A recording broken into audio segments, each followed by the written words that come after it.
Welcome to the Grand Shorts, a part of the Grand Podcast.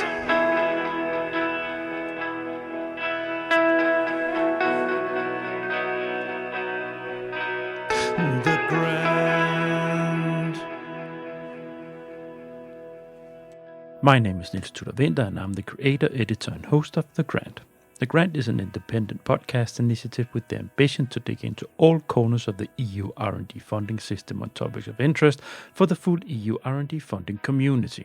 It is time to pick my own brain. I have decided to be better at sharing all my experience with you. I have strong guests dropping by the show every week, but the truth is that I have a lot of knowledge built up over my long career that a lot of you can benefit from. And this is actually where this all started. This podcast, wanting to share knowledge and experience to the benefit of all. Everybody in the funding area is looking for something: partners, proposals, information, support, coordinators, and so on. I will record some solo episodes with focus on how to find things. In this second recording, I am zooming in on how to find partners for your proposal. I simply take you through the steps that I'm doing myself to go from identifying first projects, then the partners of these projects, then how to reach out, and finally how to handle the intelligence data that you gather. Hopefully, very useful for many of you out there. Please enjoy.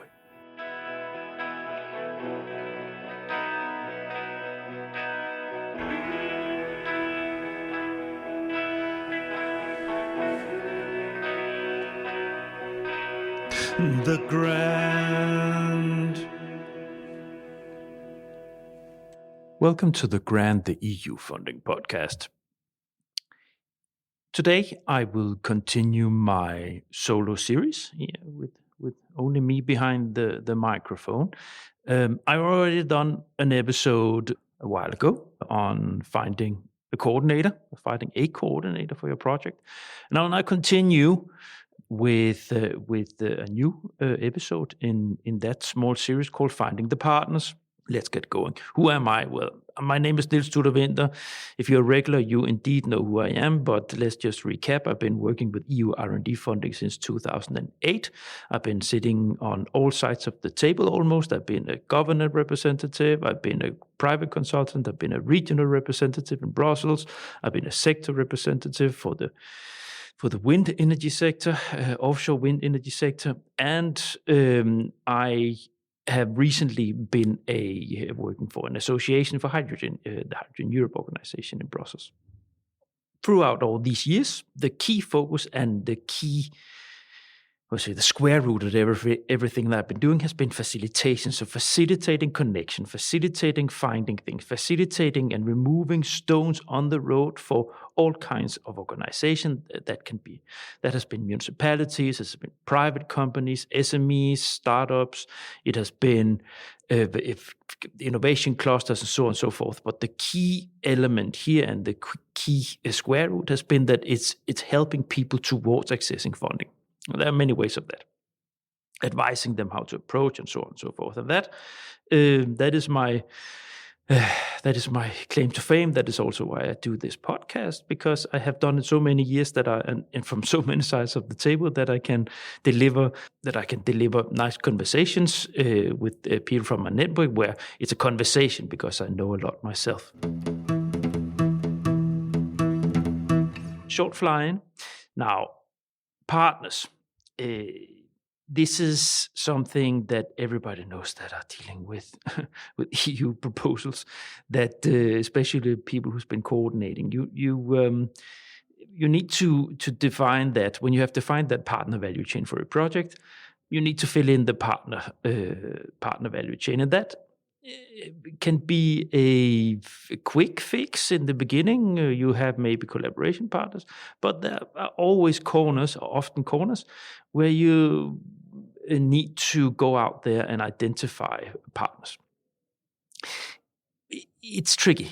And that's why I do this episode, because it can be difficult to actually find out where they are and who would be most likely to join. And it can also be resource intensive, and this is what I'm going to try to help you with this episode, to try to cut off some of that time and resources spent.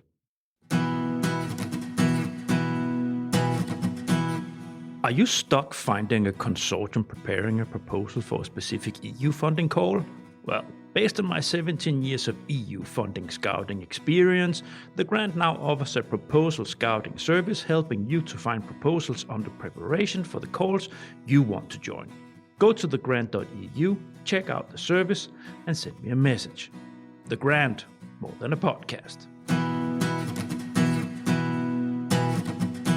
Now, let's set the scene here first. So, you made a strategic decision to move for funding, and you're sitting in a consortium. Either you are a coordinator or you are a partner in a consortium, and you're missing some partners. So the normal scenarios you have in this, when you sort of take a photograph of this, you have chosen to coordinate a proposal preparation, and you need to build the consortium value chain. Or you are a partner in an evolved discussion with other partners, and you're still missing partners for that value chain. Or you are a partner, or a partner has just left your consortium, and you need a replacement. So this is typically the scene that you have when you need to look for a partner. So here we have the scene. This is the situation you can be in, and you need to define the role. So you need to define what you're looking for. And you need to find out what is it in the partner value chain. What do they need to do? What kind of organization do we need? And how detailed that definition has to be, that's relative to the specific role that you're looking for. And the thing is, if you're looking for a very specific research partner to do a very specific and detailed, complex research activities, then of course you need to describe that. So that's of course very specific, but it might be in other corners of the partner value chain. It can be a municipality to cover the citizen outreach, and that maybe needs to be less specific. You have some key things that needs to be done, but it doesn't have to be to the detail on a technical research element. Yeah. So, anyways, you need to get the key elements clear. So, which kind of organization? R&D, SME, large industry. You need to get the key role in the project, and maybe even an estimated budget. So that's more or less that's sort of setting the scene. So let's look at what you can do. You have defined what you need, and now you need to start the search. So let's have a look at what you can do. So first of all, you have the desktop approach. So you need to look in your network, and this is how most partner searches starts and ends. You have a network, you have connections in your network, second or third connection, so to say, where you find out or ask, where you can investigate, and the people that can lead you on to the right contacts. It's normal. This is perfect way to get that, but get structured around it. But that's how most things are done. But then, this is maybe why I do this podcast. This is the next steps you need to take, because if you don't have that, then you have the project databases. Yeah, so you have the CORDIS. You also have some other databases where you can public databases where you can look for the projects that has already been there, where you can see which organizations have been doing similar tasks in other projects. Then you have project websites. So that's more when you're leading yourself down the funnel, where you can go in and look on the concrete projects you find. Then you have look at their partners in those projects. Then you have organizations' own websites. That's even closer. So what you also have, and that's probably sort of a database, but I have chosen a bullet here by itself, old brokerage sites. So you have the brokerage events, with speed dating or one-on-one matchmaking, or other kinds of matchmaking for EU, especially Horizon Europe. Those brokerage sites, when you register and you get in there, you fill in information. More on that a little later. But they are also a good source of identifying possible partners. And then you have LinkedIn. That's like I would say, back curtain, because you always have LinkedIn there. It's always possible for you to check and see if you can find and identify persons in your search when you go on. So that's your desktop. Then you have in real life, so to say, when you're out of the office. And there you, of course, it's events. Yeah, it is events. So it's brokerage and matchmaking events. Those are your key events in real life, so to say. General networking, that's more difficult, and I haven't put it here because it's not targeted. You can't target your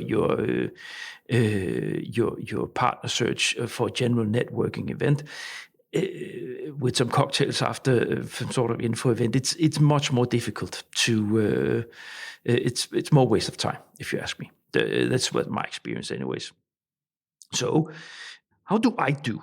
So generally, I play the full keyboard in parallel, but the full keyboard that I just mentioned here, yeah. But I normally start with the project databases and the old brokerage sites, and then I move into the project websites, the organization's own sites, and so on. I sort of take it down the funnel of finding the raw information on which projects fit my area, and then I move into what are these organizations, then moving to the project websites, organization side, and then onto LinkedIn. But it's circular work here. It's back and forth. Yeah, all of this is circular work where you go back and forth continuously. It's intelligence work. It's intelligence. You have to dig and find, and sometimes it's the most weird ways you finally pick out the information, or coincidences, but nothing is really a coincidence. Luck is not coincidence. You have to seek your luck, and you have to seek your partners here. It's important that you sort of follow this or follow everything you can steps, especially if it's an important partner, of course. I'm Barbara de Mena, and you must listen to the grant. Now, let's move on to the next block. So this is the things you have in your toolbox, what you can do now. So now we're going to the next block is about how to identify projects or source. Identifies the projects or any kind of other source to find partners. Now, the most important thing is to find a partner that fits the role and has experience with EU projects. I cannot stress this enough. So many people out there, they hate EU projects. I know that because I know what I'm talking about. I've been there. I have been talking to a lot of people say, what on earth? Go away from me. So many people don't like EU projects. So you need to identify the organizations that know what you're talking about when you reach out and quickly can assess whether it's something for them. So that's your baseline. Take care with it. Don't cold canvas all kinds of organizations where you don't know if they would like to join projects, because that's waste of time, really. So this is also why I'm doing this for you, so you understand, sort of can cut off the worst time wasters here. So you need to go to the sources where you can find this.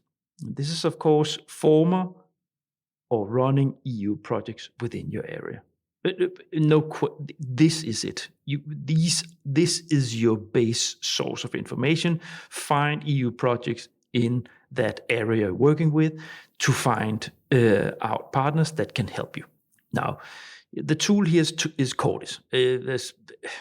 I will get back to the brokerage sites in a second, but the main tool, your starting tool, that's CORDIS, because that's where you have all EU-funded projects. So depending on which area you work with, which funding schemes you're going for, this is where you find it. Yeah.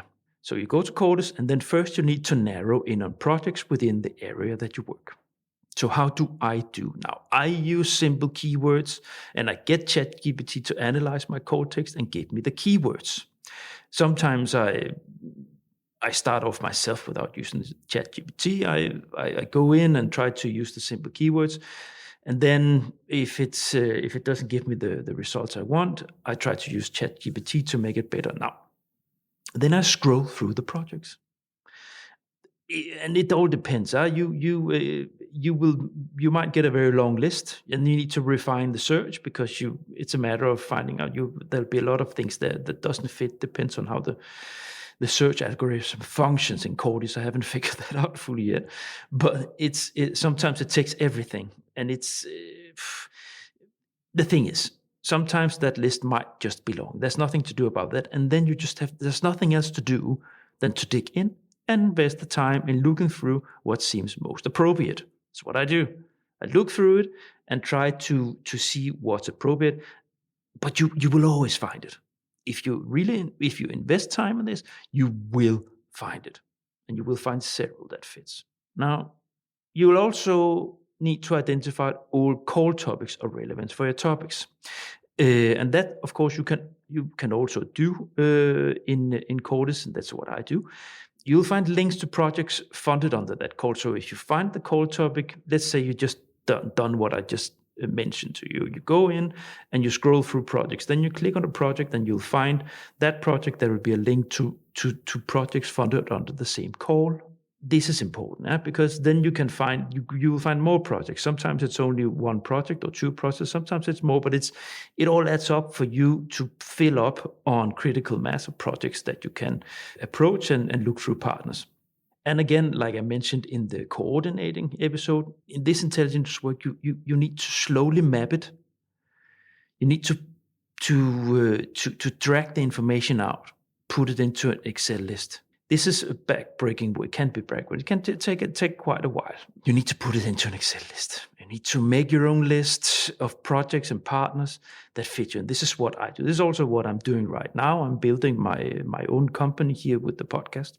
And so I'm doing this myself. I'm making a list of projects and partners to understand this. So simply, I recommend you that you copy-paste the key information from CORDIS, from the project site, into the Excel sheet. And of course, this is important, the project abstract. If you include that project abstract in your Excel sheet, it's going to help you a lot with your intelligence onwards, because you can use it as your own search tool. Now, the second tool here that I want to mention, that's the former brokerage sites. So there many people will know it. B2Match is a key organization. I even had a podcast episode with one of the key people behind this, who developed this company in the first place, Thomas Schöberreiter from Austria. Now, I'll put a link to the B2Match here in this episode site. Now, to use the former brokerage sites, well, of course, it requires that you've been registered for brokerage events. Huh? So, but if you had been registered, or if you are registered, then these are four where you can find motivated partners. Because everybody who's registered for a brokerage site or brokerage event for a specific call within an area, they want to join a project. So that's why this is a fantastic database. So this is all sector specific. So all sector specific brokerage events, they have matchmaking and contact modules. And this is fantastic because people they have to fill in often what their interests are, even which calls they have of interest. And these sites stay not into the endless future, because I can see some have closed down from the ones that I have been using many years ago, but they stay for a long time. So you can use this information and again, drag the information you need into an Excel spreadsheet. So the thing is, everybody here that registered, they has a specific interest in that area. So how do I do? Let's have a look at that. Now, I use the filter function to identify a gross list in the break. So in the brokerage site where you have the context, there's also a filter. Yeah, so you can filter the people who have registered. So I make a filter function. I use that, and then I scroll through all contacts. I really do. People are looking at me, used to look at me. What? So yes, I scroll through all contacts, and I mark all of interest as favorites, because you have favorites function in here. So that's fantastic. And then I start to reach out. And that can be, if it's an old event, that's of course the trick. If it's an old event, it's not sure that people, they get a message when you write them there, but at least you have the name. It's the name. You have the name of that partner. That's so important because you need the actual contact. That's so important. Now, so when you dig your way forward, you will copy paste the names into your own master Excel sheet with possible partners. So no matter what happens with that contact, you have the name of that person that you can then reach out to other ways. They will get back to you. If they get back to you, of course, there's a contact, and then you can continue the conversation. Now, I recommend that you copy paste the key information from the brokerage site into the Excel sheet, including the partner capacities descriptions, because this will help you a lot in your intelligence forward. So here, tools, what am I using? As mentioned, CORDIS and brokerage sites and Excel. That's my tools. So the next block I have here, that is how to identify the contact.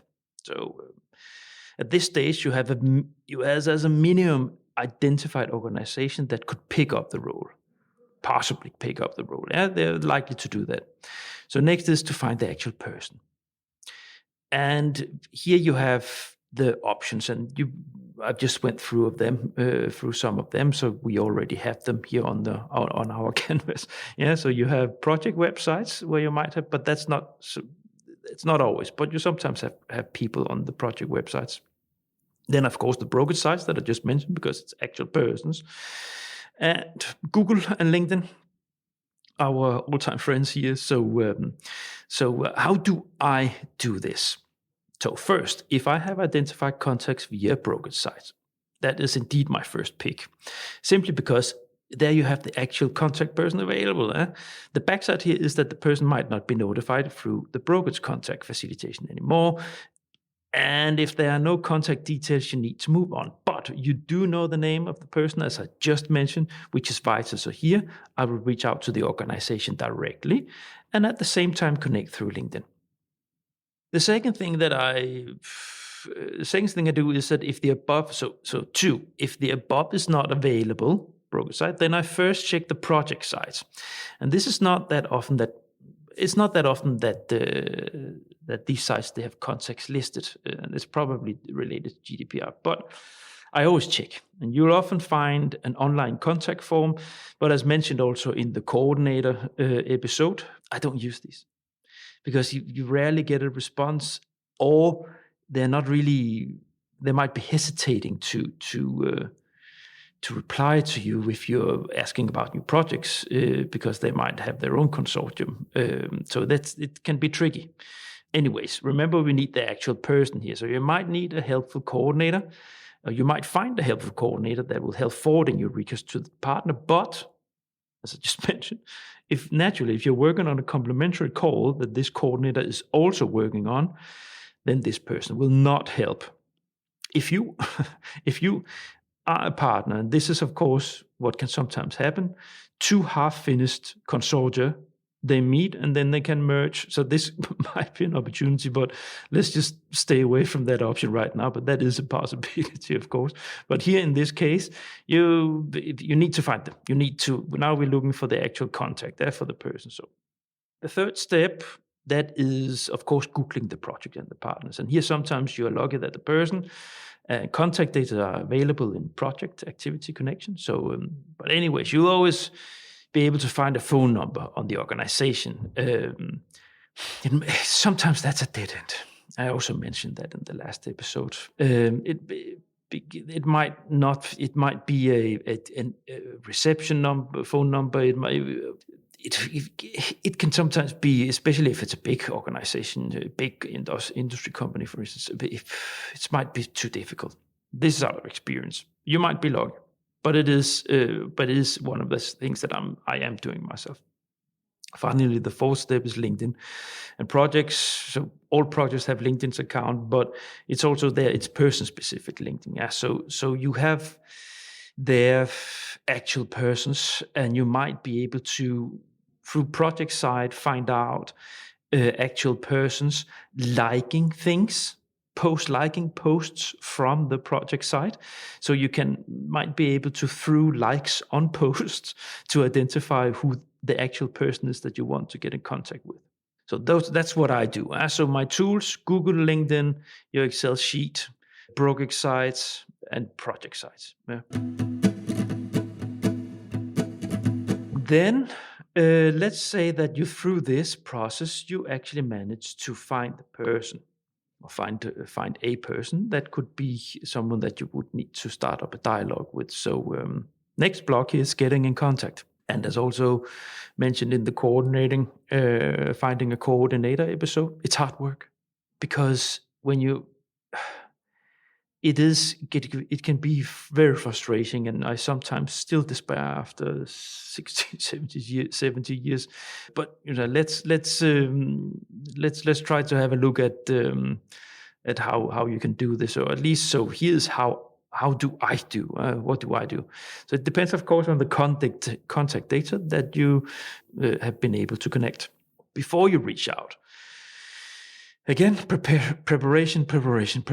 You need to prepare yourself properly. Be able to explain or write short and concise what you want and the added value of starting a dialogue with you. What do you have in your bag there? Give a short resume of the project, core topics, sometimes current partners, and most importantly, what the new partner is expected to do and their role in the consortium. So this is important. Sit down and do your homework. Second, when you reach out, so the best thing is a phone number. Call, cross fingers they pick up. I prefer not to leave a message. And as I explained in the coordinator episode, somehow my experience has shown me that it's best if you catch people off guard, so they don't manage to think too much before you start a dialogue and sit down and manage a meeting. Because somehow there's psychology here. If you send a message and they don't really, send an email and they think they've maybe heard them, there might be others that have reached out. I don't really know. It's easier to for them psychologically to shut it down by not replying or ghosting you or writing a standard reply. Then if you get them on the phone, if they hear an enthusiasm, if there's a good chemistry or good energy in the conversation, let's take an online meeting, sit down and have a look at it. There's something with this. This is all I can say, is that this is my experience, that it is just different if you get people on the phone. And of course, direct number, fine. If you don't have that, call the organization and try to be connected. This most often works if you get to talk to someone from the department that the person works for, because then they know what you're talking about. Emails, it's also good, but as I just mentioned, it can be deceiving. But you realize that in this process, you will send a lot of emails. Emails, it is a successful tool. It just is. Everybody has an email. But as I just mentioned, the reply ratio can be devastating, but you will get replies. And when you get replies, then things start to move, because that's your raw material. You need someone to react, because then you have your raw material of someone motivated to have a conversation. It might not end in what you want, but there's a motivated person that wants to talk to you. So that's that. So there is a contact there, even if it's a rejection, but you can put it into your Excel sheet, because then you know that contact might be available in the future for something else. It's emails. LinkedIn messages. Oh, yeah. Also mentioned in the Finding a Coordinator. LinkedIn it's persons. Yeah? So you have everybody. Most people are there. Yeah, 99% within this area. But LinkedIn is not Messenger and WhatsApp. It's not an email like when you send a message through LinkedIn. It's people. There are many people who doesn't check their inboxes or don't get a notification when you get a message on LinkedIn. So you can send, I've done this, again, it's experience. I have sent many messages through LinkedIn, and then 1 year later I get a reply, I didn't see this. So I never check my LinkedIn, or a year's maybe exaggerated, but 6 months or 3 months. But this indeed happens. But you do have also a segment on LinkedIn that are active and that do reply, and where you can get contact. So this is also based on experience. So use it. Really, that's my recommendation. Use LinkedIn and use it in your search tools. Then, as mentioned, a trap that can end in infinity, infinite, never getting the person into an exchange on LinkedIn, is that if you're not connected to a person, then you cannot write unless you have a paid subscription to LinkedIn. So then if you connect, you can put a message for the person when you connect. But if the person do not accept your connection, they don't get the message, and you cannot do anything anymore with that person on LinkedIn until they are accepting that. And that goes into the garbage. if they don't see that instantly or something, because then it just ends there and they forget, they don't even know that it's there anymore. So then you need to go somewhere else. You need to use another tool than LinkedIn. Is your proposal balancing on the edge because you don't have a coordinator yet?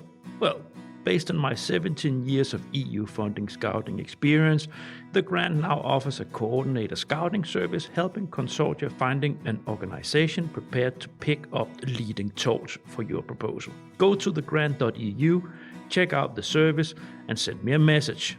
The Grant, more than a podcast. No, that's that.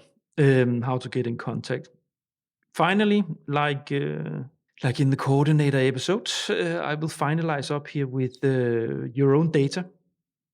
So the last block here. So it's just important to collect all the data you gather yourself in this, because you've spent a lot of efforts in getting this done.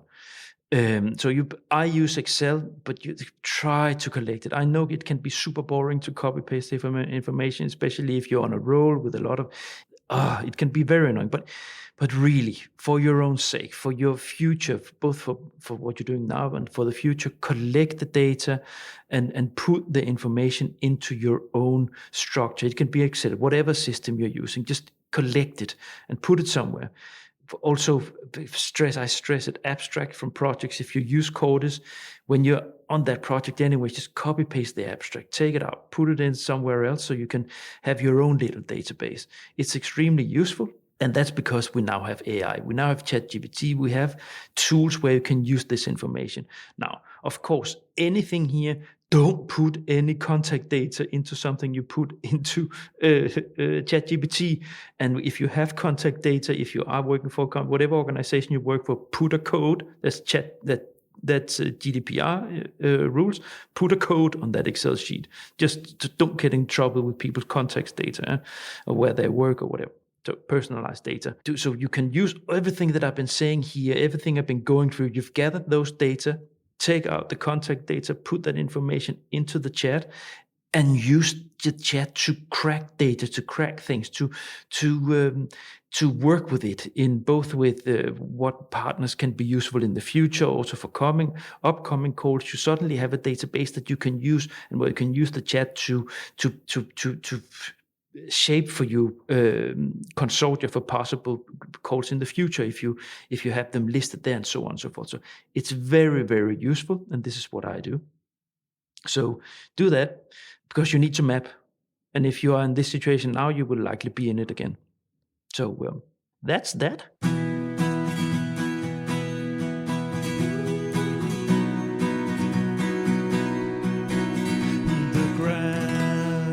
I always have, but I think I left it out in the coordinating episode, but the toughest challenge, let's have it. So the toughest challenge, that is to keep the overview when you do this, and to not get lost. Data that you looked for that disappeared because you forgot to map it in your own systems. Identifying this intelligence work to find and identify the right thing, and then it's that person you need on board. Sometimes it's quick, but when it's rough to find the right person or find the contact data of. I've been spending a lot of time on this, so that is indeed in the corner of toughest challenge. No, that's that. Thanks for listening to this episode of The Grant. It's been actually a pleasure to sitting and doing this. If you like what you're hearing, there are around 200 episodes now on thegrant.eu. Go in there, check it out. I will make a series subcategory for this finding episodes, and there will be a link in the episode notes. You'll find that when you sit and listen on Spotify. If you go into the episode on Spotify or Apple Podcast, you can click episode notes, and there will be a link to the episode site, and there you'll find a resume of the episode, and you'll find links. So there I will put put links to the series. And on the website, go in there and check it out. And there's a wow, there's so much information. It's so cool what Niels has done here. I want to subscribe to this. So if you think this, this is the best way to support a humble independent podcaster. Go to the bottom of each page. There's an online form where you can subscribe to my email list. Finally, connect with me on LinkedIn. Go and like the grant page on LinkedIn also. This is where the fun happens. This is where the flow is. This is where I throw all my marketing out. So go and do that. And welcome in the fold if you're a newbie. And for all you regulars out there, nice to have you. Nice to have you in listening again. And see you next week. Bye. Thanks for listening to this episode of the Grant Shorts. All the Grant episodes have their own site on the Grant website. You'll find a link to the episode site where you listen to your podcast. On the site for this episode, you'll find a link to my personal LinkedIn site and a link to my timeline series on proposal preparation. Further, there are links to the CORDIS and Senior databases. Next week is a big week. It's the 200th episode anniversary of the Grant. I almost can't believe it, and I have a treat for you. In September, I recorded a podcast episode at the meetup with listeners on Place du Luxembourg in Brussels, at the cafe table.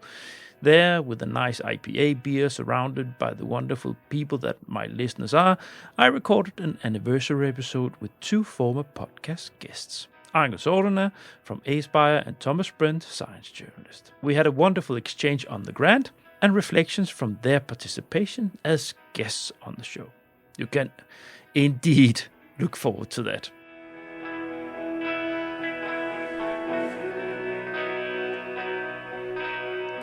The Grant.